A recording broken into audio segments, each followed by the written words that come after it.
여러분 안녕하십니까? 오늘부터 용감한 토크쇼 직설을 새롭게 맡은 SBS 원일입니다. 30년 가까이 기자 생활을 하면서 모든 사안에 끊임없이 물음표를 던져왔습니다. 이제 한 걸음 더 들어가 보려 합니다. 시청자 여러분이 무릎을 탁 칠 수 있는 느낌표가 되겠습니다. 자, 오늘 첫 시간 2018년 대한민국 경제를 전망해보는 시간을 갖겠습니다. 함께해 주실 대한민국 최고의 석학 세 분을 소개하겠습니다. 자, 이경태 고려대 국제대학원 석좌 교수님 나오셨습니다. 안녕하세요. 반갑습니다. 이필상 서울대 초빙 교수 나오셨고요. 네, 반갑습니다. 최운열 더불어민주당 의원 나오셨습니다. 안녕하세요. 반갑습니다. 자, 오늘 세 분 이렇게 나와주셔서 너무 감사합니다. 자, 본격적인 얘기 이제 들어가기에 앞서서 이제 경제 지표는 좀 좋아졌다는 얘기는 많이 나오고 있습니다. 그런데 서민들의 체감 경기는 왜 느낄 수가 없냐는 얘기 많이 나오고 있습니다. 이런 내용들 먼저 영상 보고 시작하겠습니다. 올 3분기 삼성전자와 SK하이닉스는 반도체 호황에 힘입어 사상 최대 실적을 기록했습니다. 두 회사가 올해 반도체를 팔아 번 돈은 처음으로 100조 원을 넘길 전망입니다. 하지만 이런 호조세는 일부 산업에 그리고 대기업에만 국한돼 있다 보니 자영업자를 비롯한 서민 대부분의 체감 경기는 여전히 한겨울입니다. 임대료도 작년에 또 올랐고, 그러니까 더 가중이 되죠. 근데 매출은 한 8천에서 6천으로 떨어졌으니까 그냥 적자예요. 항상 남는 적이 없어요. 한 번도 돈을 갖고 가서 본 적이 없어요. 서민들과 밀접한 지표인 실업률도 별로 개선되지 못했습니다. 특히 10월 청년 실업률이 18년 만에 최고인 8.6%를 기록하면서 체감 경기를 끌어내리고 있습니다. 알바하면서 틈틈이 이제 보태드리고 있는데 공부하는데도 좀 힘든 것 같고, 그리고 청년 실업 문제도 되게 암담한. 치킨, 계란 등 생활 물가는 6년 만에 가장 높은 2.5%를 기록하면서 치솟고 있는데 소득은 제자리입니다. 2인 이상 가구의 월 평균 소득은 450만 원대인데 물가 상승을 고려한 실질 소득은 2015년 4분기부터 8분기 연속 줄고 있습니다. 그전에는 무심코 샀던 게 이제 실질적으로 좀 놀랄 만큼 가격이 많이 올랐구나. 뭐 한 번 장 볼 때마다 들어가는 비용이 꽤 나오는구나. 성장률과 수출, 증시는 훈풍이 불어왔지만 악화된 취업난에 고공행진하는 물가, 그리고 정체된 소득 사이에서 서민들 체감 경기는 바닥을 벗어나지 못하고 있습니다. SBS CNBC 김한진입니다. 자, 결국 이제 반도체를 비롯한 이제 대기업들은 이제 뭐 경기가 좀 좋았다는 얘기고요. 서민들, 청년 실업, 뭐 이렇게 체감이 잘 안 된다는 얘기 같은데, 저희가 이제 2017년도 연말에도 도대체 대한민국 경제의 위험 요소가 뭔지를 정리를 한번 해봤습니다. 그리고 2018년도에는 경제 이 연구 원장들이 또 이렇게 정리를 좀 해놓은 게 있는데 그 화면을 한번 좀 보시면서 이필상 교수님한테 좀 한번 좀 여쭙겠습니다. 네. 이제 쭉 보시면은 지금 화면 나오고 있지 않습니까? 지금 보시는 게 작년에 악재로 거론됐던 키워드들이에요. 네. 북핵 리스크 당연히 나오는 거고요. 사드 보복이 있었고, 가계부채, 금리 인상, 저런 내용들이 이제 악재가 됐었는데 2018년도에는 이제 경제연구원장이 매우 심플하게 3개로 딱 정리를 좀 했더군요. 한번 좀 보실까요? 자, 어떻습니까? 지금 저희가 정리한 게 아니고 이제 대한민국의 모든 경제연구원장들이 금리 인상, 북핵, 선거 이렇게 꼽았습니다. 어떻게 보세요, 교수님은? 제가 보기에는 그 북핵 문제가 가장 큰 또 리스크 요인이 되지 않을까 이런 생각이 드는데요. 네. 경제에서 가장 중요한 것이 투자 심리하고 소비 심리거든요. 네. 그러니까 지정학적 리스크가 너무 높다 보니까 기업들은 투자를 꺼릴 수밖에 없고요. 네. 또 국민들은 소비를 꺼릴 수밖에 없는데 그러면 경제의 이제 생명력이 자꾸 꺼진다는 것이거든요. 그래서 올해는 무슨 일이 있어도 어쨌든 간에 좀 북핵 문제가 안정이 돼서 기업들이 야 투자해보자. 소비자들은 우리도 소비하고 한번 경제 일으켜보자. 이런 심리가 일어나는 것이 아주 중요한데 그런 면에서 보면 이제 북핵 리스크가 가장 큰 위험 요인이다 이런 생각이 듭니다. 그래서 올해 무슨 일 아닙니까? 네네. 무슨 일이 있어도 북한의 술책에 넘어가면 안 될 것 같습니다. 김정은 신년사는 그런 점에서는 좀 긍정적으로 봐야 될까요? 이 교수님 어떻게 보십니까? 일단 그 대화 가능성을 열어뒀다 하는 의미에서는 이제 좀 국민들에게 안도감을 심어줄 수 있죠. 네. 그러나 우리가 과거의 경험으로부터 배울 수 있는 것은 이제 그 북한의 어떤 대화 제스처라는 게 네. 정말 그 어떤 진정성이 부족하고 하여튼 북한이 의도하는 그 목적을 숨겨놓고 네. 결과적으로 우리가 결국 북한의 그 어떤 그 수단에 넘어갔다 하는 그런 결과를 초래한 그 예가 많거든요. 그래서 이번에도 특히 지금 이제 미국은 북한에 대해서 트럼프 행정부는 굉장히 강경한 입장을 계속 그 유지를 하고 있지 않습니까? 그래서 만약에 그 북한이 한미 관계를 이간질 해보려고 하는 그런 의도가 없나 하는 이런 모든 점을 이렇게 굉장히 면밀하게 짚어가면서 신중하게 대응해야 될 걸로 생각이 됩니다. 두 분 교수님은 일단 환영할 만한 조치이기는 하지만 믿을 수는 없다. 뭐 이렇게 좀 의심하는 눈초리가 좀 많으시네요. 의원님도 어떻게 같은 의견이십니까? 비슷한 의견인데요. 특히 이 북핵 문제는 남한과 북한만의 문제로 해결될 수 없는 외생적인 영향이 네. 워낙 크기 때문에 네. 우리가 아무리 노력한다고 해서 우리 뜻대로 되지 않는다는 한계가 좀 있잖아요. 네. 그래서 특히 이제 미국과 관계, 중국과 관계 이런 외교 문제를 어떻게 잘 푸느냐가 결국은 북핵 문제 해결의 키인데 네. 그런 면에서 좀 걱정스러운 게 좀 많이 있지요. 네. 네. 앞으로 이 주변 국가의 외교를 통한 또 북한과 이런 관계를 어떻게 종합적으로 푸느냐. 네. 2차 방정식이 아니라 3차, 4차 방정식이기 때문에 그렇겠죠. 푸는 문제가 쉽지는 않다 그렇게 네. 보여집니다. 트럼프 대통령조차도 뭐 좀 지켜보자 그랬다니까 좀 예. 지켜봐야 되겠죠. 근데 평창 올림픽 온다는 거에 대해서 굉장히 반가우면서도요. 좀 걱정이 되는 것이 사실 북한으로서는 지금 제일 괴로운 것이 경제 제재거든요. 네. 그래서 우리 평창 간다. 그러니까 경제 제재 풀라. 네. 그리고 한국 협조하라. 이렇게 나올 가능성이 있는데 네. 그 경우에 과연 그것이 우리 경제, 우리 나라에 좀 도움이 되느냐 이런 면에서 보면 좀 깊이 생각해 볼 필요가 있는 것 같습니다. 네. 청와대도 고민이 많은 모양입니다. 그렇다고 해서 이거를 좀 뭐 거부하거나 걷어찰 수도 없는 그런 분위기죠. 분위기상으로 보면. 예. 알겠습니다. 자, 이제 이제 본격적으로 이제 경제 전망 한번 해보겠습니다. 세 분 이제 최 의원님도 뭐 국회의원이시기 전에 이제 경제학자이시고 이제 교수분들 세 분 이제 모셨으니까 정부의 목표는 3입니다. 내년도 경제 성장률은 이제 3%고요. 3만 달러 국민 소득 달성하겠다고 밝혔습니다. 일단 이 정부의 목표 현실적으로 보십니까? 어떻게 짧게 좀 한번 우리 최 의원님부터 한번 좀 전망 좀 해주시죠. 뭐 가능성이 있어 보입니다만 여러 그 예측치를 저기 화면에도 나오는데 네. 정부가 가장 높게 3% 정도 예측을 하고 네. 또 한국은행은 2.9%, 또 가장 전문가들이 많은 KDI가 2.5% 이렇게 전망하는 거 보면 3% 달성이라는 게 그렇게 쉽지는 않을 것 같다. 네. 여러 가지 대내외적인 변수를 보면은. 네. 그러니까 우리가 목표치를 잡고 그걸 향해서 가는 의지는 좋은 건데 하나하나의 하방 리스크가 뭔지를 다 점검하면서 다져야 되지 않을까 싶고요. 또 1인당 GDP 3만 불은 뭐 여러 가지 환율 변수에 의해서도 이거는 금년에 꼭 달성이 될 수 있다 이렇게 생각이 됩니다. 어떻습니까? 이 교수님도 동의하세요? 이 점에 예, 대해서? 대체적으로 그 3%는 결국 순수한 전망치에다가 네. 정부의 어떤 정책 의지가 추가적으로 가미가 됐다. 네. 이렇게 생각이 되는데 그 대부분 이제 여기 그 각 기관의 경제 전망치가 있는데 이 3% 가깝게 나온 기관들은 대체적으로 네. 그 원래 전망치보다도 좀 상향 조정을 했어요. 최근에 와가지고 했는데 이제 그 상향 조정하는 가장 큰 이유가 수출 여건이 호조가 되고 있다는 거하고, 네. 그다음에 두 번째는 이제 정부의 소득 주도 성장에 따라서 네.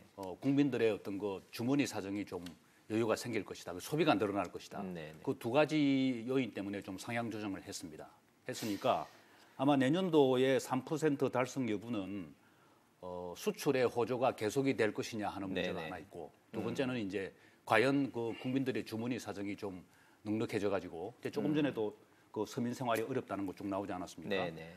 그래서 소비가 좀 그 회복이 될 것인지 그 두 가지의 좌우가 될 텐데, 네. 제가 볼 때는 수출은 뭐 그 세계 여건은 지금 괜찮아요. 아, 나쁘지 않습니다. 네, 나쁘지 않아요. 네. 그 세계 경제가 지금 제가 볼 때는 세계 경제의 어떤 정상적인 성장률이 세계 전체적으로 볼 때 한 4%로 제가 보고 있거든요. 네. 4% 보고 있는데 지금 뭐 3.7 이렇게 가고 있으니까 상당히 이제 그 회복세가 본격화되고 있습니다. 네. 그리고 그동안 세계 무역 신장률이 세계 경제 성장률보다도 계속 그 밑돌았어요.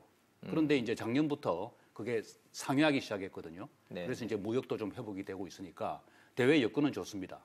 그리고 뭐 중국을 비롯해서 우리의 주력 시장인 신흥 개도국 시장들이 이제 회복이 되고 있고. 네. 그런데 다만 제가 좀 불확실성이 크다고 보는 것은 이제 과연 소비가 회복이 될 것이냐 하는 문제죠. 네. 물론 이제 최저임금 많이 올리고 또 비정규직 줄이면서 임금이 좀 올라가고 그다음에 왜 국민 지금 복지 예산이 엄청 늘었잖아요. 금년에. 네. 그래서 이제 그게 이제 직접 간접적으로 국민들의 그 주머니 사정을 좀 좋게 만들 텐데 그러나 또 최저임금을 너무 많이 올려가지고 지금 오히려 네. 고용이 줄 수도 있다 하는 그런 염려가 있거든요. 그래서 그런 네. 리스크가 있다는 걸 말씀을 드립니다. 뭐 하여튼 최저임금 뭐 나머지 이제 금리 문제 이제 우리가 차차 이제 자세한 얘기를 좀 해보겠지만 지금 말씀 중에 보면은 소득 주도형으로 경제 발전을 이루겠다. 이른바 그 문재인리즘, 제이노믹스의 이제 근간인 것 같은데요. 자, 전체적으로 이게 지금 이 선순환 구조로 갈 수 있는 그 구조가 지금 저희가 됐습니까? 소득을 증대를 시켜서 그 돈이 돌아서 경제를 발전시킨다. 뭐 얘기가 되는 것 같기도 하고 그게 아니란 전망도 많고 어떻게 보십니까, 교수님은? 예, 저는 우선 그 정부의 정책 방향 네. 굉장히 좋은 방향인데요. 네. 기대보다는 우려가 큽니다. 소위 아. 말해서 네. 성장률 3%, 국민소득 3만 불, 취업자 32만 해서 333 이제 경제를 제시를 했는데요. 네. 제가 보기에는 사람 중심 경제라기보다는 네. 숫자 중심의 경제가 될 가능성이 있다. 이런 우려가 크다. 오히려 문재인 대통령은 수치에 연연하지 않고 사람 중심으로 가자라고 그러지 않았습니까? 그러니까 이제 그게 모순이 될 수 있다는 겁니다. 아하. 두 가지 문제가 있는데 네. 첫 번째 문제는 우선 무조건 3% 성장을 해야 된다 하는 것이거든요. 네. 근데 이거 쉽지 않다는 겁니다. 아까 최 의원님도 잠깐 말씀하셨습니다만 작년에는 수출이 15.8% 늘었습니다. 그래서 그것이 주요 요인이 돼서 3.2% 정도 성장을 했는데 올해는 수출 그 증가율 전망치가 4%밖에 안 됩니다. 아하. 수출 증가율이 4분의 1로 떨어지는데 과연 3% 성장할 것이냐 이거에 대한 의문이 있다는 것이고요. 더 문제는 내수인데 내수에서 가장 중요한 것이 건설 투자고 설비 투자입니다. 근데 건설 투자는 작년에 7.6% 증가했는데 올해는 것이 0.8%밖에 증가 안 한다는 거예요. 네. 그리고 그 설비 투자도 작년에 14.1% 증가했는데 올해는 3.3%밖에 증가 안 할 거다. 이런 전망인데 그럼 수출과 내수가 다 작년보다 어려운데 3% 성장 가능할 것이냐. 이거에 대해서 일단 의문이 생기고요. 더 중요한 거는 이 사람 중심 경제가 거꾸로 갈 것 같다는 겁니다. 뭐냐면은 작년에는 정부의 일자리 목표가 36만 개였었거든요. 근데 올해 32만 개로 4만 개가 줄었습니다. 좀 줄었죠. 예. 그러면서 최저임금 올리겠다, 비정규직 줄이겠다, 근로시간 단축하겠다 이런 대책을 내놨는데 이렇게 되니까 경제 전체적으로 보면은 실업자가 오히려 늘어나면서 일자리 있는 사람만 사람 중심 경제지 네. 다른 사람들은 더 고통을 많이 겪을 가능성이 크다는 겁니다. 그래서 정말 구조와 체제를 올바르게 바꿔서 숫자에 연연할 것이 아니라 정말 사람들이 임금이 적어도 일자리를 갖는다. 그리고 희망이 있다. 그리고 무언가 해볼 수 있다. 그런 어떤 경제 그 구조로 어떤 체제를 만들어가는 것이 중요하지. 일단 숫자 정해놓고 이것이 사람 중심 경제다. 이렇게 얘기하는 거는 좀 무리가 있다. 그런 생각이 듭니다. 문재인 정부 출범 이후에 문재인 정부 이름을 일자리 정부로 불러달라고 할 정도로 일자리 창출은 지금 이 정부의 이제 키워드인데 어느 정도 지금 일자리에 대해서 이 정부가 애를 쓰고 있는지 한번 그 내용을 한번 듣고선 다시 한번 좀 얘기를 이어가 보겠습니다. 내년 상반기 58% 이상, 특히 일자리에서는 고용 어려움이 예상되는 1, 4분기에 역대 최대 수준으로 조기 집행하겠습니다. 가장 먼저 일자리를 최우선으로 놓고 일자리를 지금까지 많이 창출했거나 혹은 앞으로 창출할 계획이 있는 기업들을 우선적으로 지원해서 저희 중소벤처기업부의 모든 지원 사업을 그렇게 맞춰 나가겠다고 지금 수정하고 있습니다. 자, 여당 의원님으로서 지금 저 시청자들이 듣기에는 뭔가 노력하겠다는 얘기로는 알아듣겠는데 구체적으로 어떻게 하겠다는 얘기인지 잘 이해가 안 됩니다. 예. 그 일자리가 뭐 중요하다는 건 누구든지 다 인정을 하잖아요. 네. 그러기 위해서 이제 이 정부가 출범할 때부터 이 소득주도 성장 이런 얘기를 많이 하는데 여기에 대한 비판도 많이 있는 것 같아요. 그래서 제가 그 비판을 들여다보면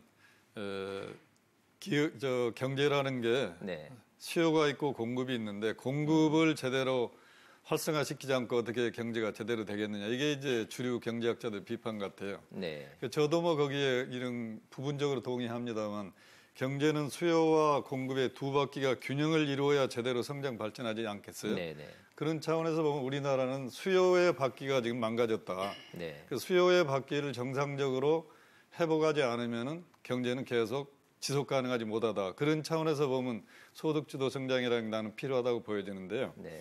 그래서 과거에는 우리가 경제학에서 세이의 법칙이라는 게 있습니다. 공급이 수요를 창출한다. 물건을 만들어는 팔리는데 네. 지금 우리 기업들이 투자하지 않는 이유가 돈이 없어서도 아니고 금리가 높아서도 아닙니다.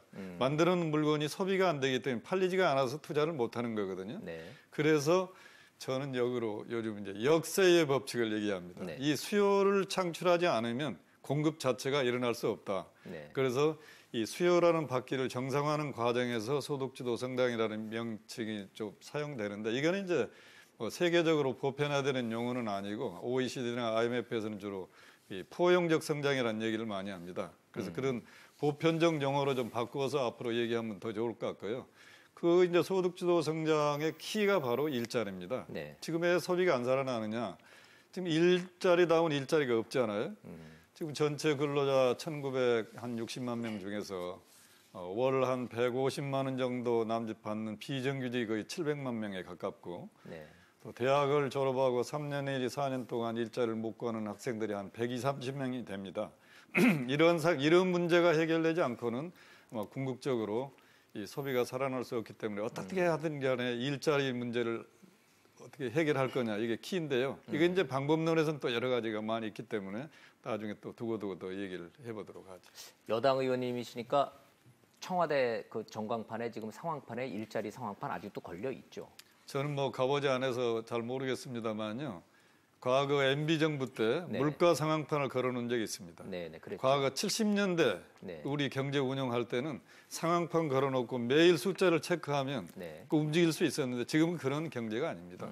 일자리 상황판 걸어놓는다고 그래서 일자리가 생기는 거 아닙니다.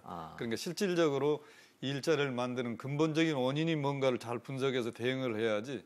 그래도 뭐 대통령께서 일자리를 중시한다는 의지의 표현은 좋은데 그 상황판 자체가 일자리 문제를 해결할 수 있는 수단은 아니다. 그렇죠. 근데 그것이 어떠한 성적표를 받았느냐를 지금 이제 1년도 되지 않은 정부한테 그걸 평가를 하는 건 좀 무리고요. 지금도 그 자리를 하고 있자는 것이 아니라 저희는 그 방향성에 대한 지금 이제 토론을 하고 있는 자리인데 어찌됐든 네.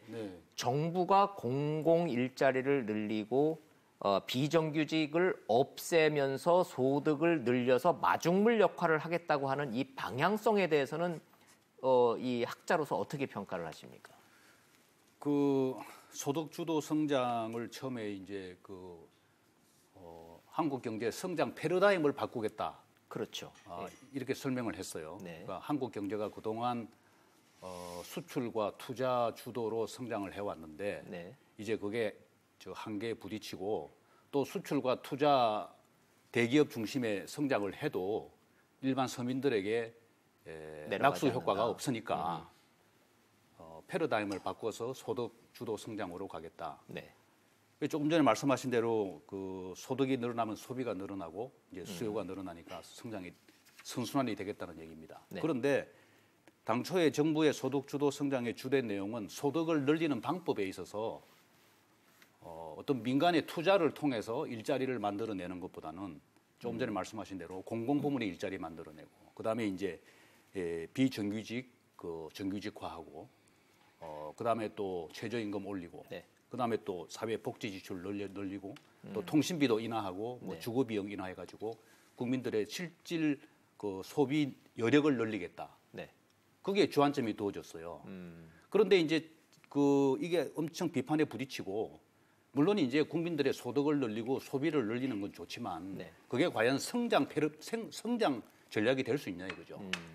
그래서 이제 나온 게 혁신 성장이거든요. 네. 그러니까 이제 공급 쪽에 혁신 성장을 통해서 공급 쪽에서 이게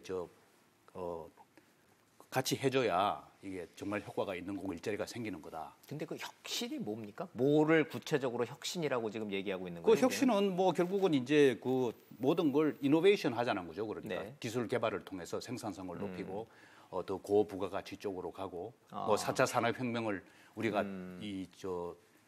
그 이점을 활용하고 뭐 그게 이제 혁신인데. 지금 이제 말씀하신 게 지금 저렇게 정리돼서 지금 화면에 좀 나오는 거군요. 그러니까 빅데이터, 드론, 스마트 핀테크. 예, 뭐 구체적인 내용을 이제 보면 그런 게 들어가는 거죠. 네네. 예, 그래서 그럼 저런 분야에 지금 이 투자나 이 성장 동력은 좀 여전히 부족하다고 지금 보시는 건가요? 아니, 뭐 부족한 정도가 아니라 이제 한국이 지금 뒤떨어지고 있는 거죠. 기본적으로 그게 이제 규제 문제입니다. 예, 규제 문제. 그래서 예. 제가 이제 결국은 제가 말씀드리려고 한 게 규제입니다. 네. 예, 규제. 그러니까 혁신 성장을 위해서 이제 지난번에 발표한 그 기재부의 금년도 경제 정책 방향을 보면은 굉장히 많은 정책이 들어가 있어요. 네. 근데 그 정책의 내용을 보면은 이렇게 정부가 예산을 더 많이 풀어서 뭐 자금 지원을 해주겠다. 네. 뭐 이런 게 많습니다. 근데 제가 볼 때는 가장 핵심적인 키가 규제거든요. 네. 규제를 혁파하지 않고는 기업들이 투자 의욕이 살아날 수가 없고 지금 그 기재부 자료에도 그게 나오더라고요. 네. 세계 100대 벤처 기업들이 하고 있는 그 비즈니스 모델이 있잖아요. 그 중에서 절반이 한국에서는 아예 사업 자체를 못 한다는 거예요. 규제 때문에. 예. 그걸 기재부도 인정을 하고 있어요. 정부도 인정을 하고 있어요. 그런데 정부 정책에 나와 있는 그 규제에 관한 시책을 보면 구체적으로 나온 게 규제 샌드박스를 만들겠다는 그거 한 개 나와 있어요. 네. 그러니까 이런 어떤 뭐 드론이라든가 자율주행차 이런 첨단 제품에 대해서 한시적으로 규제를 풀어서 해주겠다는 건데. 근데 왜 샌드박스라고 그럽니까, 그거를? 그게 이제 어떤 거니까 어떤 그 범위에 국한해서 네. 범위에 국한해서 이제 규제를 풀어주겠다는 거죠. 규제를 전반적으로 푸는 게 아니고 아주 어떤 부분에 국한해서 한시적으로. 근데 이거 가지고는 제가 볼 때는 뭐 속된 말로 해서 정말 언 땅의 오줌 누기예요. 언발의 오줌 누기예요. 네네. 그래서 아마 작년 토론 때도 우리 최 의원님하고도 우리가 토론을 했는데 이거 정말 이제 네거티브로 가야 된다, 규제를. 못하는 것만 규제하고 나머지는 다 하게 해야 된다. 근데 지금 그 얘기 이제 쑥 들어갔거든요. 물론 네거티브로 가는 것이 엄청난 작업이에요. 네. 엄청난 작업이지만 제가 볼 때는요. 지금 규제야말로 한국 경제의 적폐입니다. 규제야말로. 네. 그래서 지금 정부가 적폐 청산을 위해서 쏟아붓는 어떤 결기라든지 자원이 있잖아요. 규제 혁파에다가 그 정도의 의지와 자원을 쏟아부어야 혁신 성장이 될 것이고 그래야 소득주도 성장과 혁신 성장이 맞물려 가지고 공급주도 수요주도 선순환이 될 것이다. 저는 그렇게 봅니다. 저는 그 일자리에 대해서 좀 말씀드리고 싶은데요. 네. 그 정부 정책 방향 보면은 올해 정부가 민생 공무원 2만 7천 명 늘린다. 네. 사회 서비스 분야에 2만 5천 명 늘린다. 네. 그다음에 노인 일자리 7만 7천 명 늘린다. 뭐 등등인데요. 이렇게 해서 정부 주도로 이런 어떤 이제 일자리 정책을 펴면서 경제 전체적으로 일자리가 늘어나는 어떤 마중물 역할을 하겠다 이런 네, 이제 그렇죠. 내용인데요. 제가 보기에는 마중물을 붓는 것이 아니고 네. 마중물을 없애는 것 같아요. 그래서 문제가 뭐냐면은 기본적으로 일자리는 기업들이 해결해야 됩니다. 기술 개발하고 신상품 만들어서 기업들이 창업하고 투자를 많이 해서 고용을 해결해야 정말 그것이 제대로 문제가 해결되는 것이다 이렇게 볼 수가 있는데 지금 우리나라 산업이나 기업들 보면요, 뭐 해운이나 조선, 철강, 자동차 등 이런 그 주력 산업들이 부실화되거나 네. 국제 경쟁력을 잃으면서 고용을 하는 것이 아니라 지금 해결하고 있다는 겁니다. 기업 측면에서. 그렇죠. 이런 상태에서 어떻게 고용이 해결되겠느냐, 어떻게 마중물을 부어서 그 문제가 풀리겠느냐 이렇게 볼 수밖에 없다는 건데 지금 이런 상황에서 그래 정부가 계속 예산 투입해가지고 공공부문 일자리 만들어서 전체적으로 일자리를 늘리겠다라고 했을 때 결국은 세금만 투입하게 된다. 근데 결국 그래서 정부도 빚이 쌓이면서 부실화가 된다. 이렇게 되면요. 정부도 망치고 네. 기업도 망치고 경제도 망치는 그런 결과가 될 수 있다는 겁니다. 그래서 근본적으로 경제 구조로 봐서 정말 우리나라 산업, 기업 제대로 일자리 창출 능력이 있느냐 이런 측면에서 확인을 해가면서 일자리 정책을 써야 되는데 그냥 돈 풀어서 일단 놔줌을 하겠다. 굉장히 어떻게 보면은 좀 그 단편적인 정책이고 결과가 오히려 부작용이 나타날 큰 그런 어떤 부분 의견에 동조하면서도요. 네. 조금 이제 정부가 공공부문 강조한 부분은 일반적인 공무원 숫자 늘리자는 건 아닙니다. 지금 보니까 이 경찰 인력이라든지 소방 최근에 뭐 화재 사고가 많이 나서 많이들 어려움이 있잖아요. 소방이라든지 안전 이런 쪽은 사실 굉장히 부족합니다.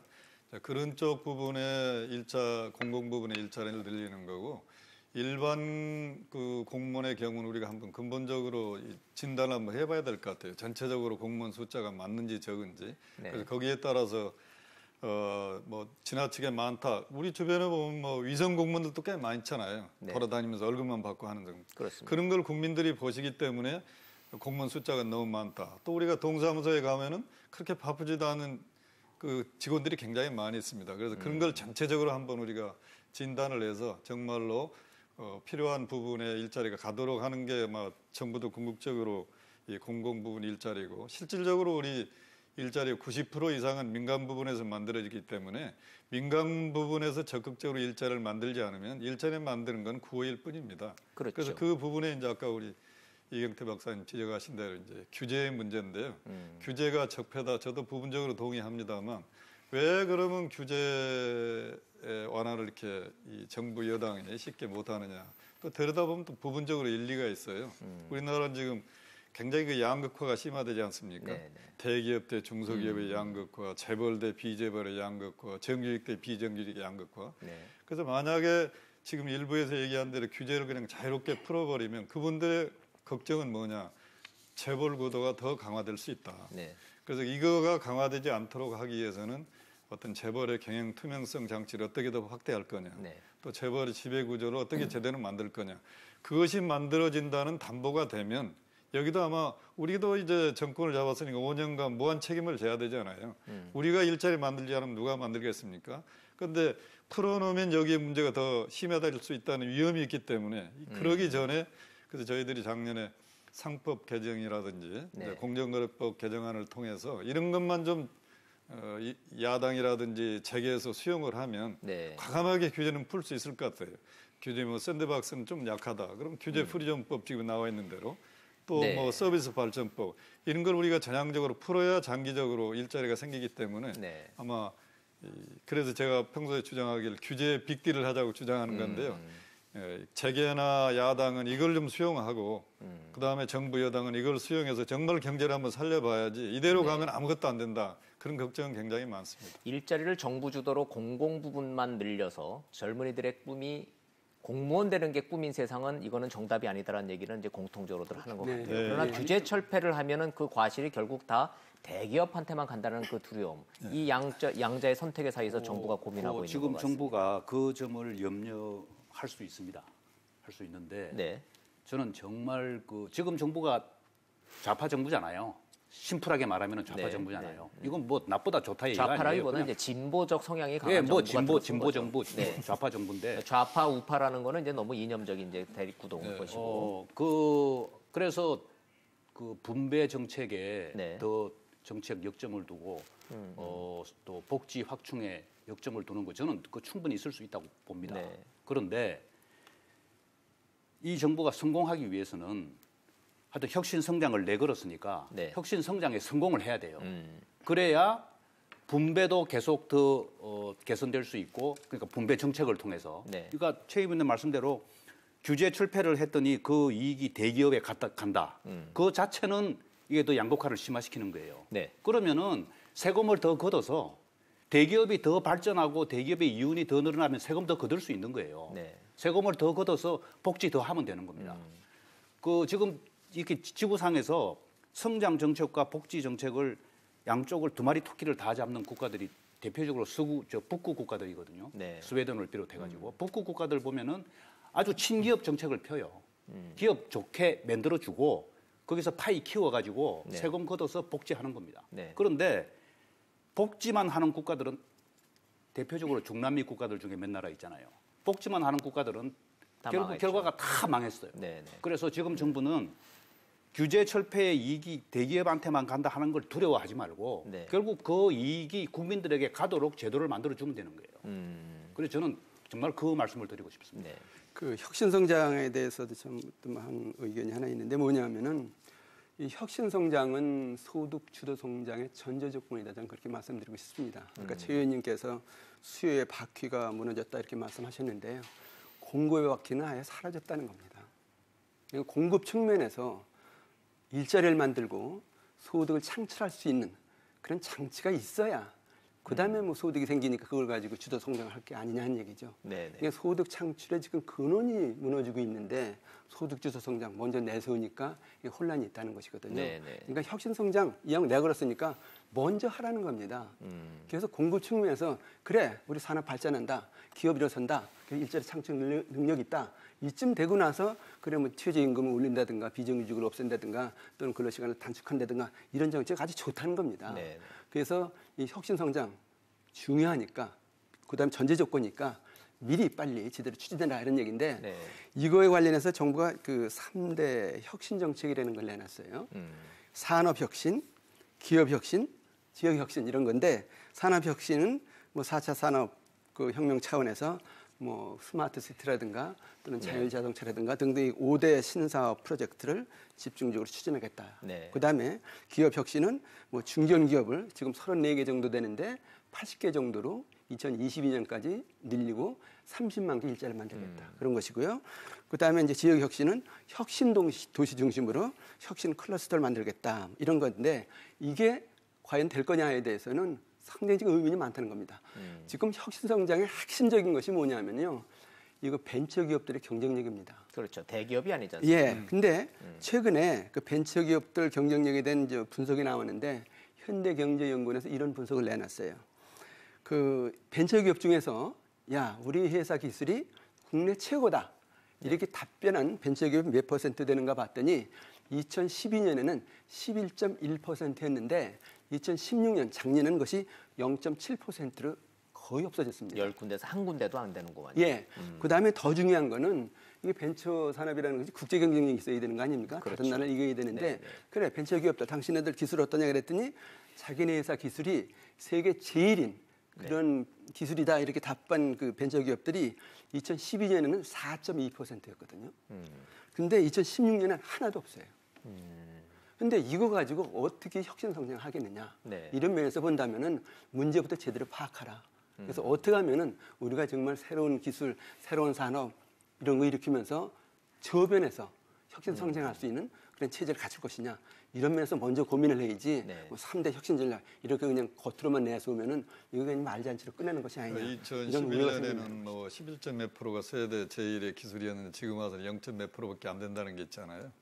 그게 이제 우리나라 벤처 그 생태계 문제인데요. 벤처 기업들이 열심히 기술 개발하면 속이 기술 탈취라는 게 있잖아요. 그렇게 그냥 다 앗아가 버립니다. 그러니까 그런 걸 어떻게 제도적으로 막느냐. 그리고 또 기술 개발해서 열심히 신제품 개발해가지고 납품을 하면 중소벤처기업들이 적정 이윤이 보장이 돼야 되지 않겠어요? 그다음엔 그게 안 됩니다. 그냥 가격을 후려쳐가지고 이익이 보장이 안 되고. 그리고 그래서 저는 이제 벤처를 제대로 좀 뭐 활성화하려면 이 M&A 시장을 좀 활성화해가지고 기술만 빼가지 말고 제대로 된 M&A를 좀 해가지고 크게 키워라. 그런 게 미국의 실리콘밸리식으로. 그래서 그런 이제 벤처 기업들한테 또 용기를 주려면 저는 이제 그 의결권 같은 것도요. 저는 우리 당하고 좀 다른 얘기를 많이 하는데 이 차등 의결권이 있잖아요. 벤처 기업인들한테는 그걸 좀 부여하면 좋겠다. 기술은 있지만 돈이 없거든요, 이 친구들은. 그럼 처음에 한 5천만 원 정도로 출발했는데 기술이 좋으니까 금방 기업이 커져요. 그럼 시간이 가면 3년, 4년 후에는 저절로 경영권이 없어집니다.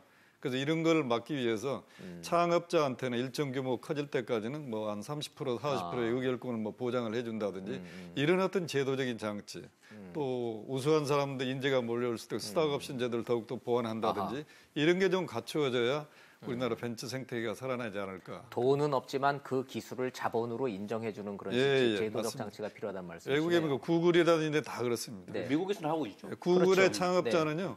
10% 지분만 했으면 60%의 의결권을 보장을 해줍니다. 아, 예. 그러니까 우리나라는 이제 일반적인 기업한테 이거는 안 되고 네.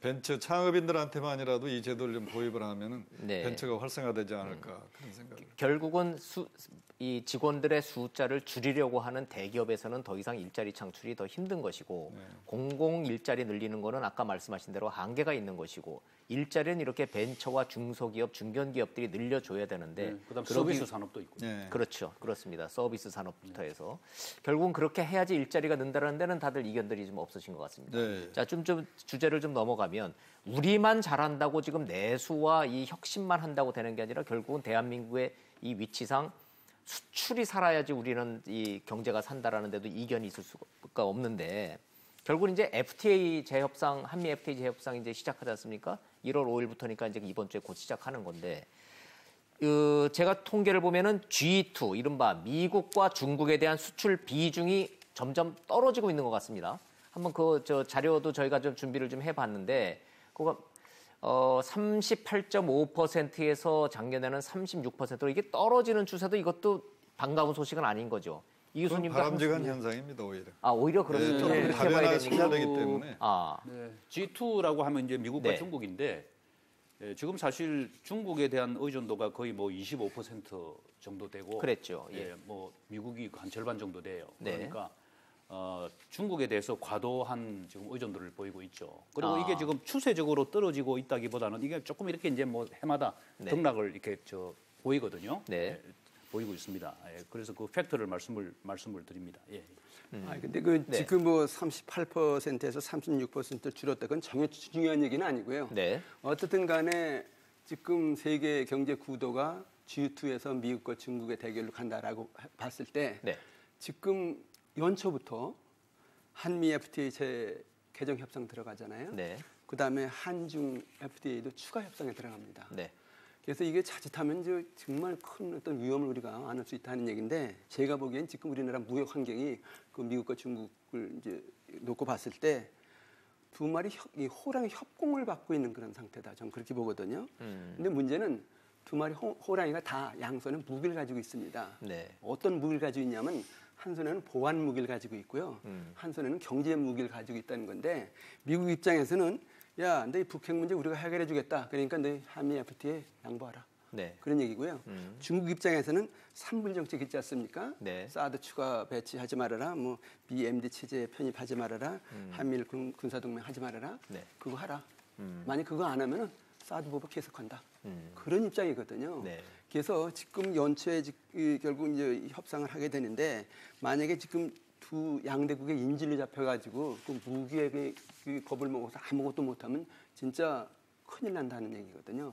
이런 면에서 보면 정말 정부가 이 한미 FTA나 한중 FTA 그 추가 협상에 대해서 제대로 해야 된다는 것이죠. 결국은 이 북핵 문제, 우리의 한반도 안보 문제는 우리의 경제 문제, 일자리 문제로 직결돼 있다는 그런 말씀으로 좀 해석을 해도 가능한 그렇죠. 건데요. 연계가 돼서 저쪽에는 그걸 이제 지렛대를 삼아가지고 이제 압박을 가하니까요. 네, 네. 그런 면에서 본다면 그래 안보 문제는 안보 문제고 경제 문제는 경제 문제다. 이거 네. 분리시켜가지고요. 우리 중국, 미국 다 정말 이거 경제 이제 공동 번영 차원에서 이건 이렇게 해야 된다. 그렇지만 네. 안보는 안보 차원에서 이렇게 해야 된다. 그러니까 이건 분명히 결국은 이제 나누어서 제대로 한번 협상을 할 필요가 있다는 것이죠. 네, 자칫하면은 저쪽에 이제 어떻게 보면 압박에 밀려가지고 우리가 큰 양보를 하고 손해를 보는 그런 양상이 될 수 있다는 건데 지금 이 정부로서는 그 경제 외교 정말 아주 신중하게 생각하고 아주 잘해야 된다. 그러니까 아마 이 교수님 말씀은 그 통상 협상만으로 보지 말고 안 보고 이렇게 자꾸 뭐 안보하고 결부시켜서 우리가 그 압력에 굴복하면 안 된다 이제 그런 말씀이신데 뭐 그건 충분히 우리가 이제 그렇게 해야 되고요. 되는데 그건 우리 바람일 수 있지만 현실적으로. 예. 그런데 이제 한미 FTA하고 한중 FTA에 대해서 저는 보는 시각을 좀 달리 하고 싶은데요. 네. 그 한미 FTA는 지금 그 양국의 기업인들이나 또는 통상 전문가들은 전부 그동안 한미 FTA를 통해서 윈윈했다 양국이. 네. 그래서 뭐 이 수정을 하더라도 그저 부분적인 수정, 업데이트하는 정도. 이게 지금 컨센서스가 이루어져 있어요. 근데 이제 트럼프가 지금 한미 무역 적자를 이제 문제 삼아가지고 지금 자꾸 이제 저렇게 정치적으로 나오고 있고 만약에 트럼프가 북핵 문제하고 한미 FTA를 결부시켜서 부당한 압력을 넣는다면은 그건 우리가 굉장히 이제 신중하게 대처를 해야죠. 대처를 해야 되는데 저는 뭐 그 지경까지 갈 가능성은 그렇게 높지는 않다고 봅니다. 그래서 한미 FTA는 우리가 미국의 요구를 이제 들어줄 수 있는 범위 내에서 이렇게 들어주면서 또 지금 미국이 무슨 반덤핑이라든지 그 세이프가드를 굉장히 이제 발동하고 있잖아요. 근데 이번에 그 세탁기 세이프가드를 이제 지금 이제 트럼프 대통령이 최종 결정만 남겨두고 있는데 한국에서 생산되는 세탁기는 거기서 다 빠지거든요. 한미 FTA에서 그걸 다 빼게 돼 있기 때문에. 그러니까 이게 굉장히 우리한테도 이익을 갖다 주는 협정이에요. 그래서 앞으로 이제 그런 어떤 미국이 그런 조치를 발동할 때 투명성을 더 높인다든지 하는 그런 조항을 또 넣을 수도 있고 하니까 저는 한미 FTA에 대해서는 뭐 그렇게 큰 걱정 안 합니다. 안 하는데 한중 FTA에 대해서는 우리가 다시 좀 보는 시각을 좀 재점검을 해야 되는데 지금 이제 한중 간의 경제 관계가 점점 더 경쟁 관계로 되고 있잖아요. 그렇죠. 중국이 지금 우리의 주력 산업에 있어서 추격을 거의 하고 있고 4차 산업 분야에서는 4차 산업 혁명 분야에서는 오히려 중국이 더 앞서가는 수도 있고.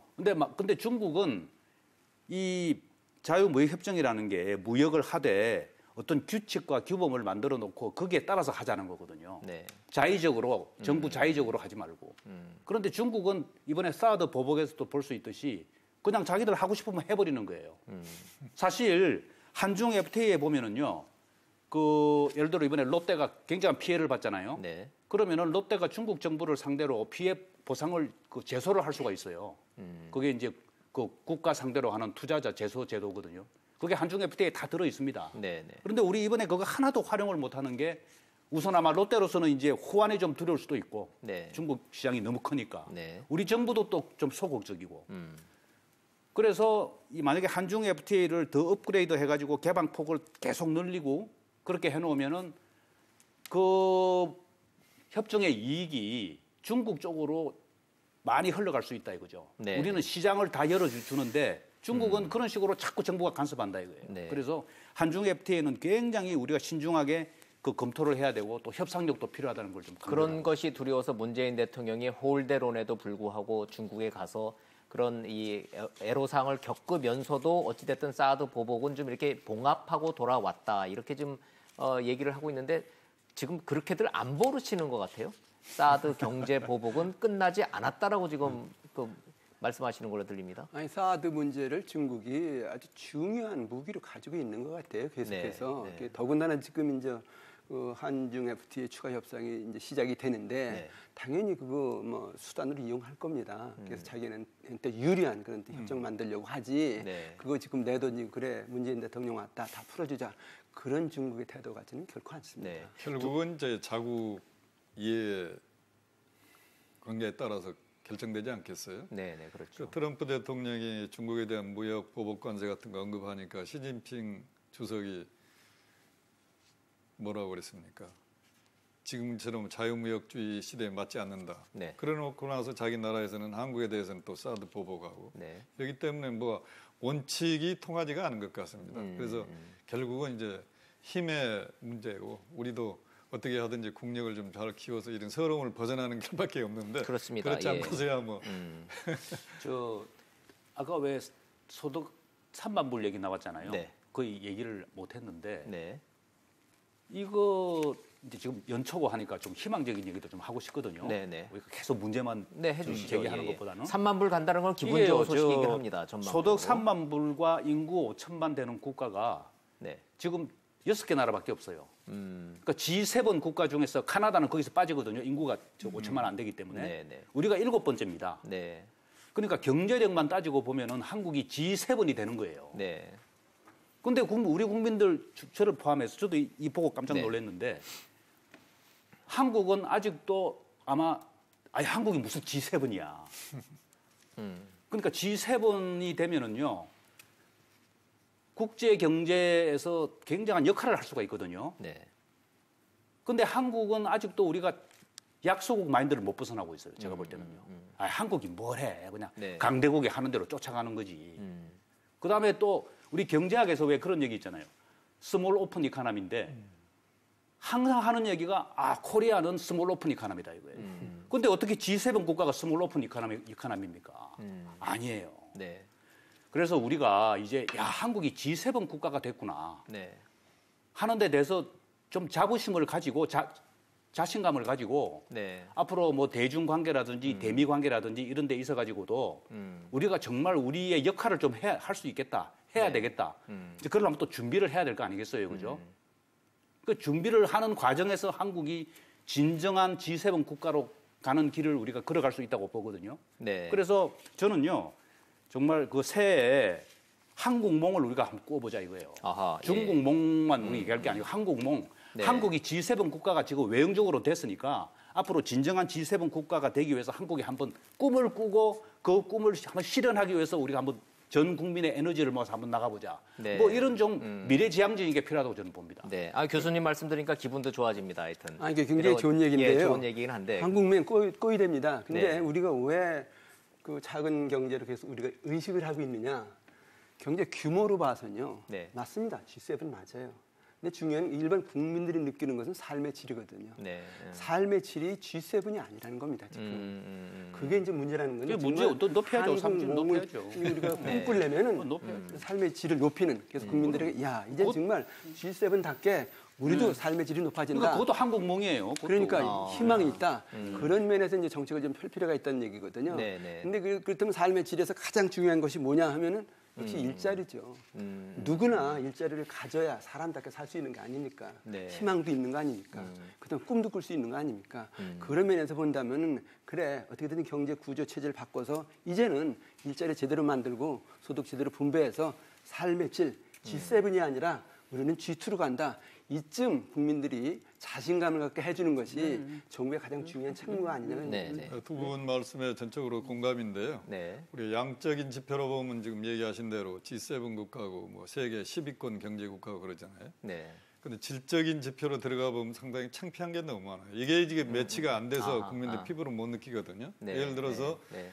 우리나라 기업들의 이사회가 제대로 작동이 되고 있느냐. 그렇지 세계 않죠. 한 100위권입니다. 네. 그러니까 기업들이 다 황제 경영을 한다. 오너 그다음에 그룹이. 뭐 투자자 보호를 제대로 하고 있느냐. 97입니다. 아하.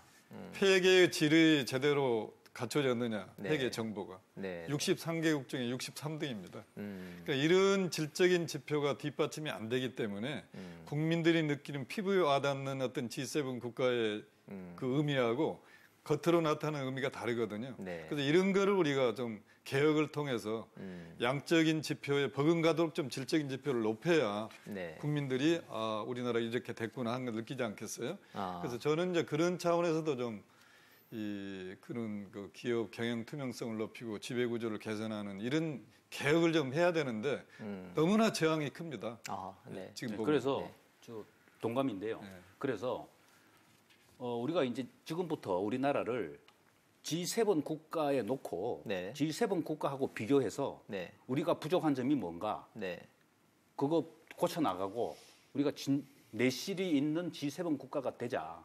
그렇게 한국몽을 꾸면서 부족한 점을 채워 나가자. 네. 어떤 그런 방향으로 우리가 좀 갔으면 좋겠어요. 그러니까 지금 정부가 그 국민의 삶의 질을 높이는 데 역점을 두고 있잖아요. 네네. 그래서 이제 복지도 늘리고 지금 이렇게 쭉 하고 있는데 거기에 대해서도 엄청나게 또 반대하는 사람들이 많아요. 특히 이 보수 쪽에서. 네. 야, 그거 복지하다가 나라 망하는 거 아니냐, 뭐 네, 우리나라 네. 재정 거덜나는 거 아니냐 이런 얘기들을 하는데 우리가 G7 국가하고 비교하면은 그 방향으로 가야 되는 거예요. 가면서 또 우리 지금까지 얘기했지만 규제에 있어서 그럼 우리가 G7 국가하고 비교하면 그건 G7이 아니거든요. 네, 네. 그럼 그것도 고치고 그래서 이제는 한국이 OECD에 가입한 이후로 OECD 국 평균하고 비교를 쭉 해왔거든요. 이제는 OECD보다는 G7하고 비교하자. 네, 네. 그래서 저는 그런 얘기 강조하고 구체적인 싶은 그 거예요. 사례가 좀 하나 있죠. 최저임금. 문재인 정부가 제일 먼저 지금 역점을 두고 있는 게 그런 그 불균형, 그런 양극화, 그런 질적 성장의 실질적인 그 지표는 최저임금이다. 그렇게 해서 지금 7530입니다. 7,530원이 됐는데 최저임금이. 오늘 아침에 제가 뉴스를 본 것 중에 제일 이렇구나라고 느낀 게 대한민국의 프랜차이즈 업계가 일제히 새해 첫날부터 가격을 인상을 했습니다. 여러 가지 요인이 네. 있겠지만 그 원인을 들여다보니 최저임금 인상으로 인한 임금 압박을 어떤 형태로든지 보전할 수밖에 없다라고 얘기를 좀 했고, 두 번째는 자영 영세업자들과 중소 기업들이 실질적으로 고용을 줄이고 있다라는 좀 통계가 지금 새해 첫 뉴스로 좀 나왔단 말이죠. 이거를 놓고 이제 반대하던 측에서는 최저임금의 역습이다 이렇게 좀 얘기들을 하고 있는데, 참 어려운 문제이기는 하지만 이 최저임금의 역습 논란, 이건 우리가 어떻게 받아들여야 됩니까? 여당에서는 어떻게 보고 있어요? 제가 두 차례 선거를 치르면서 제일 좀 디펜스하기 힘들고 곤혹스러웠던 게 이 최저임금 인상입니다. 총선 때도 우리가 공약을 했고 대선 때도 공약을 하고, 그러니까 근로자 최저임금에 해당되는 근로자 입장에서 보면 당연히 임금을 올려야 되지 않겠어요? 그래서 그걸 반대하는 분들한테 제가 역으로 물었습니다. 당신 자제분이 6천 원 받고 한 달 살 수 있다고 생각하냐? 동의한 사람은 아무도 없습니다. 그렇죠. 개별적으로 물으면. 그러니까 올리는 건 당연한데 그럼 이 최저임금 근로자를 채용하는 사람들이 누구냐? 주로 영세 사업자, 자영업자 이런 사람들이잖아요. 그러니까 이게 양면성이 있어요. 이 근로자 생각하면 올려야 되고 이 사용자를 생각하면 올리면 부담이 너무 되고. 그래서 제가 이제 그 대선 치르면서 뭐 아이디어 비슷하게 한시적으로 재정이 좀 뒷받침이 되면서 이 문제를 한시적으로 해결하다. 궁극적인 문제 해결은 안 되지만은. 그래서 이제 최근에 뭐 1인당 얼마 지원하는 한 3조 정도 돈을 해서. 그러나 이거는 궁극적인 문제 해결이 아닙니다. 제가 보기에도. 그래서 제가 생각하는 이제 궁극적인 문제 해결은요. 우리 근로장려 세제라는 게 있습니다. 근로자들이 최소한 임금이 얼마 안 되면 세금으로 보전해 주는 것. 그 EITC라고 그러거든요. 그러니까 근로장려 세제가 지금 그 범위가 굉장히 좁혀져 있어요. 이거를 좀 더 확대하고 그다음에 장기적으로 우리 세제를 개편해서 계세주의를 좀 보편화시켜가지고 이렇게 해서 푸는 게 근본적인 최저임금 문제 해결이다. 지금 같은 방법은 한 1년 정도 할 일이지 2년, 3년 가서도 안 된다. 그러니까 굉장히 지금 부작용이 나타나는 거거든요. 부작용이 더 커지기 전에 빨리 이런 세제 같은 걸 개혁해서 같이 종합적으로 다뤄야 되지 않을까 그런 싶습니다. 네, 시청자들의 좀 이해를 돕기 위해서 지금 예산이 3조 원 편성됐죠. 그거는 국회 다 통과된 돈 아니지 않습니까? 그럼 최저임금을 지급하는 영세업자들한테 이 3조 원이 다 풀려 나가는 거죠. 올해의 그러니까 경우에. 한 30명 미만의 사업자들. 그렇죠. 30명 이상이면 또 안 되고. 그러니까 이것도 기준이 애매하잖아요. 그러니까 32명을 채용하고 있는 데는 2명을 지금 해고합니다. 거기에 해당되기 위해서. 해당이 되기 그러니까 위해서는. 이런 이제 루프는 항상 생기게 마련인데 이런 같은 근본적인 문제 해결을 우리가 해야지 뭐 임시 방편적으로 해결할 문제는 아니다. 시장에서는 그럼 최저임금 인상의 역습이 실제로 지금 가시화된다고 봐야 되는 겁니까? 저는 그렇게 된다고 보는데요. 그 역습의 빌미를 줬다 이렇게 볼 수도 있고요. 더 나아가서 구조적으로 역습을 할 수밖에 없다 그런 요인도 있습니다. 무슨 얘기냐면요. 경제 규모, 성장률 이런 거 G7 수준이다. 좋다 이런 얘기. 근데 문제는 내 삶은 아니니까. 내 삶이 아니라는 거예요. 그다음에 와닿지 않는 소위 거죠. 말해서 낙수 효과라는 게 거의 없다는 겁니다. 그러니까 대기업, 고소득층 그들만의 잔치지 우리가 관계없다. 근데 특히 이런 면에서 보면은 경제 양극화가 굉장히 심합니다. 대기업과 중소기업, 그다음에 이제 고소득층과 저소득층 이런 상태에서 경제 성장 안 하면 뭐 하냐? 우리는 삶의 질이 너무 낮다. 근데 특히 이런 차원에서 지금 이제 어쩔 수 없이 삶의 수단으로 자영업을 많이 합니다. 편의점, 무슨 PC방, 음식점, 주유소 이런 것들을 하는데 이번에 그래 지금 서민들 이 최저임금 가지고 안 되니까 올려주겠다라고 하니까 오히려 역설적으로 그 자영업하는 그 사람들이 직격탄을 지금 받고 있다는 것이거든요. 그러면 역습이 틀림없이 예견된 것이었는데 이런 역습을 막을 수 있는 그런 장치를 마련하면서 최저임금을 올려야 되는데 그냥 그런 거 없이 무조건 일단 선언부터 해나갔다는 것이거든요. 그러니까 뭐 당장 PC방이나 뭐 이 편의점 이런 데는 뭐 해고시키거나 기계 대체하거나 그다음에 물건값 올릴 수밖에 없죠. 살기 위해서. 물론 거기에 뭐 정말 이익이 남는데 뭐 엄살을 피는 그런 뭐 자영업도 물론 있을 수는 있겠죠. 근데 어떤 전반적으로 봐서 굉장히 경영이 열악하거든요. 그래서 지금 역습을 받을 수밖에 없는 그런 구조다 이런 얘기인데 이런 차원에서 본다면 그래 계속해서 이거 최저임금 인상 밀고 나가서 10,000원까지 가겠다 이렇게 그냥 밀어붙일 것이 아니라 현 단계에서 그래 다시 한번 생각해보자. 정말 역습을 막을 수 있는 방법이 뭐냐. 그리고 더 나아가서 정말 이 서민 경제가 그리고 중소기업 경제가 살 수 있는 길이 뭐냐. 그런 길을 마련하면서 그다음에 최저임금을 다시 한번 고려하는 그런 정책을 펴는 것이 순리 아닌가 좀 그렇게 됩니다. 그러니까 그동안요 최저임금이 그동안 해마다 한 5% 내외로 올랐어요. 네. 평균 해마다. 그렇죠. 이번에는 근데 이제 갑자기 16.4%를 올랐죠? 올리니까 네. 충격이 없을 수가 없는 거죠. 충격이 없을 수가 없는 거예요. 네. 그러니까 너무 무리하게 네. 너무 어떻게 보면은 그 너무 정치 공약에 얽매여 가지고 무리수를 뒀다. 그럼 이제 앞으로 어떻게 할 거냐 이거죠. 2020년까지 지금 1만 원 목표잖아요. 그죠? 네. 공약이. 그 최근에 제가 신문 기사를 보니까 최저임금위원회 위원장도 2020년 1만 원에 대해서는 우리가 좀 다시 생각할 필요가 있다 이런 발언을 했더라고요. 그러니까 지금 이제 연초니까 조금 더 그 지금 말씀하신 그 최저임금이 급등, 급등의 어떤 부작용을 모니터링 잘 해가지고 정말 부작용이 심각하면은 재검토해야죠.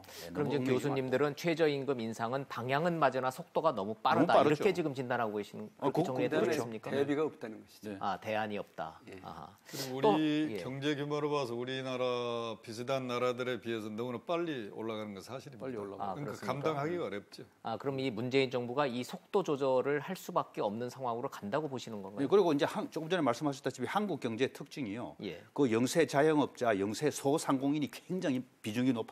지금 한 600만 명까지 봐야 엄청나게 되니까. 많거든요. 네. 그러니까 그 사람들도 어려운 사람들이잖아요. 네, 네. 그러니까 어려운 사람들한테 충격이 먼저 가니까 아하. 이제 그런 걸 좀 고려를 해야죠. 이게 을과 을의 싸움이 돼버렸다. 네. 갑을 관계의 문제가 아니다라고 이제 그 다행히 보시는군요. 이제 처음에 출발을 대통령께서 일단 이렇게 해보고 한 1년을 검토한 다음에 새로운 어떤 방향을 찾자 그렇게 제시를 하셨기 때문에 네, 네. 반드시 아마 수정이 돼야 되겠죠. 네, 세 분의 의견 하여튼 청와대도 좀 귀 기울여 한번 들어볼 만한 내용이라고 좀 생각을 저는 그 최 의원님 합니다. 말씀하신 그 EITC, 네. 그러니까 이제 소득이 일정 수준보다 낮으면은 그거를 세금으로 보전해 주는 거잖아요. 네. 저는 그거 굉장히 좋은 제도라고 보거든요. 궁극적으로 그러니까 그렇게 가야 그거는 근로 의욕을 더 부추기는 거거든요. 네. 아, 내가 일을 해야 되잖아요. 그건 소득이 있어야만 혜택을 받는 거란 말이에요. 그렇죠. 예. 네. 그러니까 그거는 일을 하게 만드는 요인이 있는 거예요. 그래서 저는 그 제도를 그 확대하는 게 참 좋다고. 그러니까 좋긴 네. 좋은데 문제는 일을 해야 이제 혜택을 받는 건데 일을 일할 할 수 자리가 있게 없어? 해줘야 될 거 아니에요. 네, 그렇습니다. 그게 더 근본적인 물론이지. 문제예요. 예. 아직까지 나오지는 않았습니다만 우리 정부가 어떻게 보면 친노동 정책을 펴는 정부다 이렇게 얘기들 많이 하잖아요. 친노동 정책을 펴는 정부일수록 노동 개혁을 해야 된다. 저는 그렇게 생각합니다. 우리 그렇죠. 정부가 노동 개혁을 하지 네, 않으면 네. 못한다. 네. 그래서 지금 하고 있는 것 중에 하나가 이제 그 근로시간 단축 네. 네. 이걸 통해서 많은 기업이 추가적인 비용 부담 없이 일자리가 생길 수가 있습니다. 아하. 정부의 잘못으로 정부가 행정 해석을 잘못해가지고 우리 법으로 보면 분명히 52시간 이상 못하게 되어 있습니다. 네. 그런데 지금 68시간을 하고 있거든요. 그러니까 이거를 이제 단축을 해야 되는데 정부, 사용자, 기업의 서로 이해가 다르기 때문에 지금 시행이 안 되는. 저는 이거는 네, 빨리 네. 해야 된다. 제가 그래서 시뮬레이션을 한번 해봤습니다. 1,000명을 채용하고 있는 기업이 1,000명이 다 68시간 일한다고 가정했을 때 68시간을 52시간으로 줄이면 그대로 네. 그러면 한 280명의 추가 채용이 가능합니다. 정규직이. 네. 그런데 일부에서 얘기한 대로 주말 연장 근로를 150%를 해줄 경우에는 네. 추가 고용 창출은 한 140명으로 줄어듭니다. 양대 노총이 주장한 대로 200% 할증료를 요구하면은 신규 고용 창출은 60명에 불과합니다. 그러니까 정말 기업이 추가적인 큰 부담이 안 되면서 일자리를 더 늘리는 방법이 뭐냐. 이 지혜를 모아야 되는데 여기에서 지금 우리 정부 여당 내에서도 좀 혼선이 있어요. 일자리 근로시간 단축은 동의하면서도 근로자들 양대 노총에 가입한 노조를 생각하면 200% 할증을 해야 된다. 네. 그렇게 해가는 기업이 감당할 수가 없습니다. 노동자, 근로자 입장에서도 노동시간 단축에 대한 공포감을 좀 갖고 있는 것 같습니다. 근로시간이 줄어들면 내가 쉬는 시간이 늘어날 것 같지만 소득이 줄 거다라는 이 불안감 맞습니까? 그러니까 왜 안 되느냐면 정부는 정부들 자기들의 행정 해석에 대한 책임을 회피하기 위해서 지금까지 안 해온 거고 네. 사용자는 사용자대로 추가적으로 더 고용하지 않을 걸 약간 더 임금 주고 하기 때문에 전체적인 인건비는 세이브가 됩니다.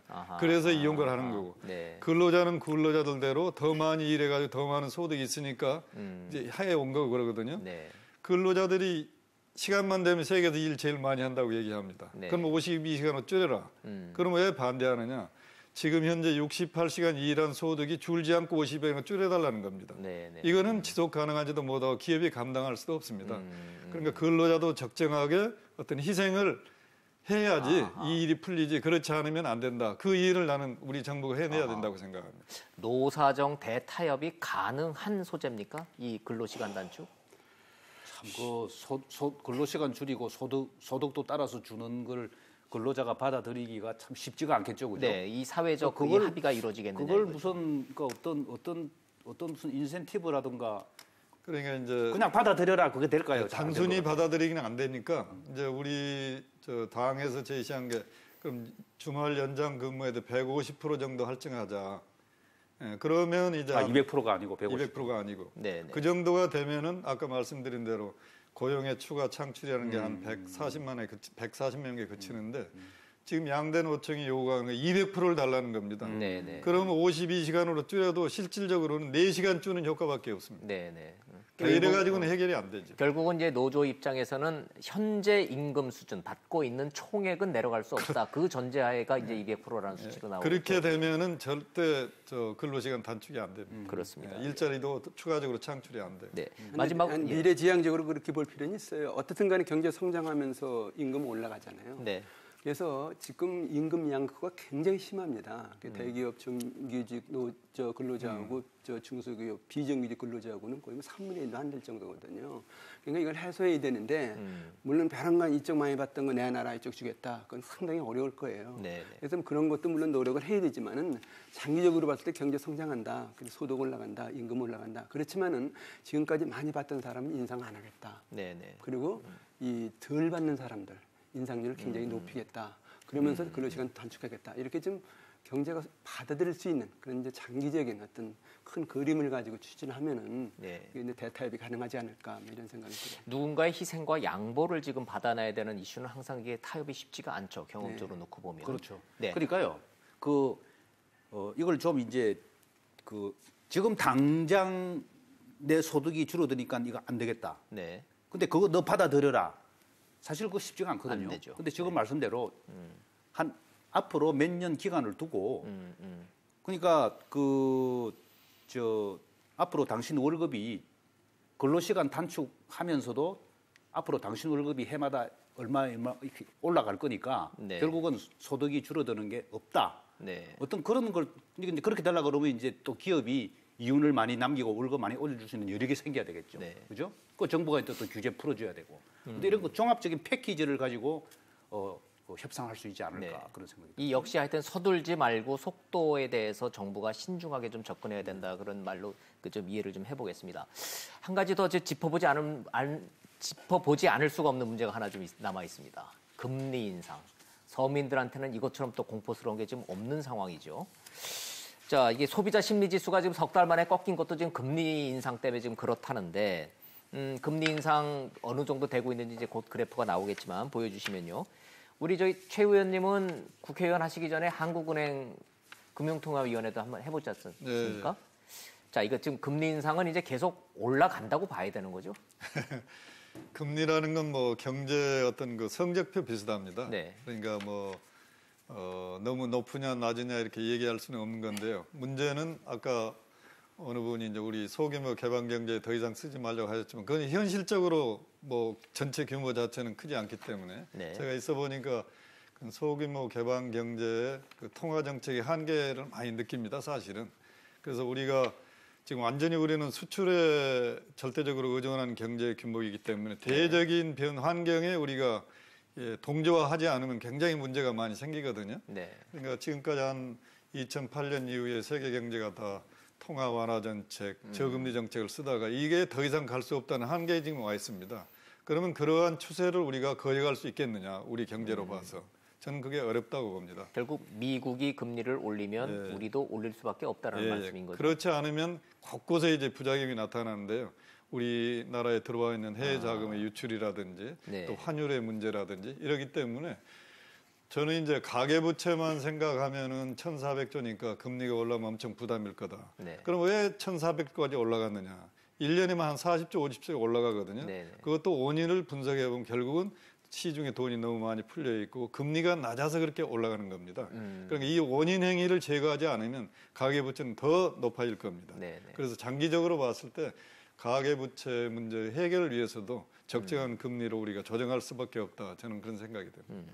금리 리스크는 뭐 지난해부터 정부가 굉장히 역점적으로 좀 해왔죠. DTI 강화했고, 또 LTV 강화했고, 지금 이제 뭐 더 강력한 이제 돈줄을 죄는 이제 정책은 이제 나온다 그러는데, 지금 금리 인상도 알겠고, 북핵 리스크도 알겠고, 근데 선거 리스크는 저거는 결국은 정치 포퓰리즘을 얘기하는 걸까요? 저는 어떻게, 왜 경영하시는 분들은 선거를 경제의 3대 악재로 좀 꼽았을까요? 옛날 같으면 저 선거 때 돈이 엄청 많이 들어갑니다. 네. 선거 때 되면 기업 옥죄해가지고 돈 조달해서 선거 치르고 그래서 상당히 걱정을 많이 했는데 네. 지금은 그런 우려는 거의 없습니다. 지금은 이 정치자금법이 개정이 돼가지고 네. 그래서 그거는 기업인들이 생각하기에 그렇게 큰 문제는 아닌데 문제는 이제 공약을 자꾸 내걸다 보면 네. 비경제적인 공약, 네. 비현실적인 공약 이런 걸 남발할 가능성이 있기 때문에 이걸 하나 리스크로 보는 게 아닌가. 네, 그게 저는 네. 그 생각보다는 리스크가 크다고 보는데요. 네. 아까 G7 말씀하셨는데 G7 국가의 의식을 가지려면 가장 먼저 바꿔야 될 것이 전 정부라고 생각합니다. 네. 무슨 얘기냐면 정부분이 제일 낙후됐다 그런 생각이 드는데 너무 정치적이라는 거예요. 네. 네. 그래서 선거만 앞두고 있으면은 모든 정책이 정치 논리를 벗어나지 않는다는 아하. 겁니다. 네. 그러니까 뭐 지금 계획할 거 안 하잖아요. 그다음에 자꾸 선심 지출하잖아요. 네. 이래가지고 경제가 정말 구조개혁하겠느냐, 제대로 체질 갖추겠느냐, 이게 점점 멀어진다는 겁니다. 근데 경제는 지금 다른 한 집 앞이 바뀌고 있는데 우리는 지금 내년 2월 지방자치선거 두고 이렇게 정치 논리에 빠지고 있다라고 했을 때 금방 찢을 수 있다는 것이거든요. 그런 면에서 본다면은 굉장히 리스크가 크다. 정부는 무슨 일이 있어도 정치 논리를 배제하고 경제는 경제 논리대로 풀어간다. 이런 건 확실히 좀 해야 될 것 같습니다. 정경분리한테 필요하다는 말씀하셨는데 이제 이경태 박사님 이제 마지막으로 한 말씀 이제 부탁드리겠습니다. 자, 2018년 대한민국 경제 살리기 위해서 문재인 정부 어디에 가장 초점을 맞춰야 하겠습니까? 제가 아까 말씀드린 걸 다시 되풀이하고 싶은데요. 네. 혁신 성장이 성공해야 네. 소득 주도 성장도 성공할 수 있다. 네. 그래야만 지금 문재인 정부도 성공할 수 있다. 그래서 성공한 정부가 되기 위해서는 규제 혁파에 규제를 적폐로 생각하고 규제 혁파를 해야 된다. 그 점을 제가 말씀드립니다. 네, 규제 혁파 말씀하셨습니다. 우리 최 교수님도 이제 교수님이시자 이제 의원님으로서 여당 의원으로서 규제 혁파도 필요하고 네. 저는 특히 또 우리 정부가 무한 책임을 지려면 이 노동 부분에 대한 개혁을 확실하게 하지 않으면 아하. 경제가 아마 활력을 찾기는 어렵기 때문에 1970만 근로자 중에서 양대 노총에 가입되어 있는 근로자가 한 200만 남짓 됩니다. 양대 노총에 가입하지 않는 근로자가 1,700만 명 이상이 되기 때문에 정말로 우리가 약자를 생각한다면 이런 더 약자의 편에 서서 어떻게 하는 것이 경제를 살리고 근로자 이해할건가 그걸 우리가 좀 신경을 써야 될 부분이 아닌가. 네, 규제 철폐 강조해 주셨고 노동 개혁 강조해 주셨습니다.